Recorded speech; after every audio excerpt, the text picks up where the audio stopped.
Hi, Dr. Pat McGuire here. Many years ago, I was evaluating a young man for possible learning disabilities.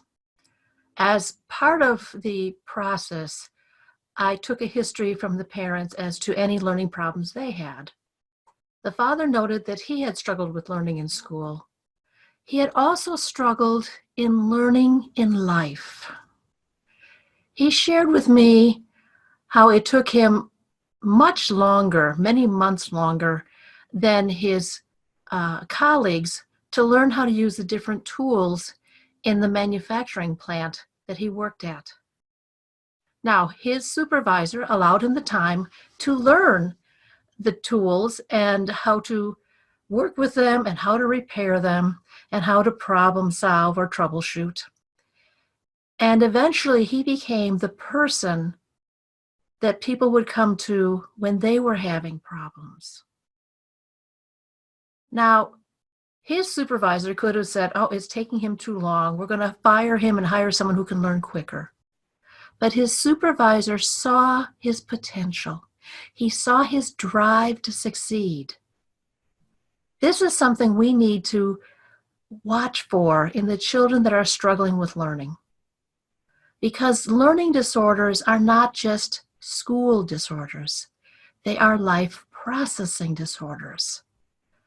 Many of the kids I worked with that as they became adults would share with me struggles they were having in social situations, understanding what others meant by comments and decisions, and how to work with employers and customers.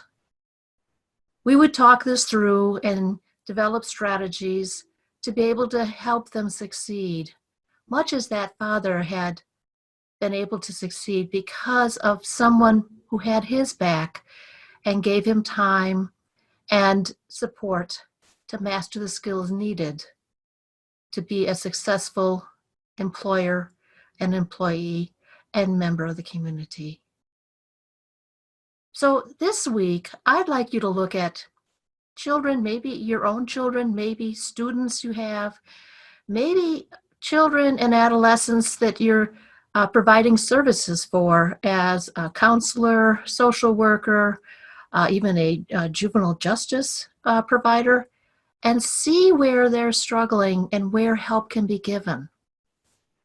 An example I'd like you to think about is the person who struggles to put his thoughts and ideas on paper, but who can verbally let you know what he's feeling.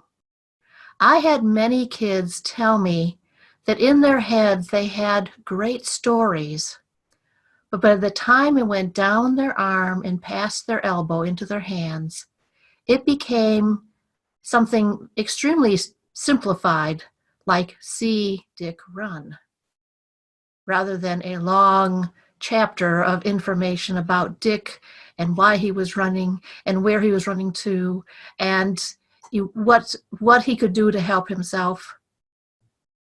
There's a large struggle getting from what's in the brain into the world. And these kids deserve our patience and our support to get there. Otherwise, they will become statistics like we have seen of individuals in the juvenile justice system, in the prison system, and in the unemployment or underemployment systems of our society. Watch these kids and see how they try to figure out answers, figure out methods of achieving what is being asked of them. Support them in this. Don't tell them they need to do it the standard way because they don't think standard. Help them succeed with their strengths. I'll talk to you next time.